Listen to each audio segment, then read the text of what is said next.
দাদু, আমাদের 1 kilo মোরগে leg piece chicken দাও। ঠিক আছে মামুনিরা, মোরগটা কুপিয়ে লেগ পিস আলাদা করে দিচ্ছি।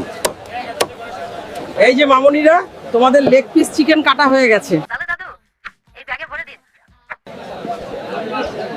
ভাইয়া, 1/2 কিলো ময়দা আর 1/2 কিলো ফুল ফ্লাওয়ার পাউডার দেনে। ঠিক আছে, এখনই মেপে দিচ্ছি। বন্ধুরা, আমি এখন চিকেনের গায়ে একটু করে কেটে নিচ্ছি যাতে মশলাটা ভিতরে ঢুকে, আর ওদিকে দিদি মশলাগুলো তৈরি করে নিচ্ছে। বন্ধুরা, এখন এই মশলাগুলোর সঙ্গে লেগ পিস চিকেনটা ভালোভাবে মেখে ম্যারিনেট করে নিব। দিদি, একটু কাশ্মীরি লঙ্কা গুঁড়ো ঢেলে দে। আমি ময়দার সঙ্গে ভালোভাবে মিশিয়ে চিকেনটা কেএফসি স্টাইলে কোট করে নিচ্ছি।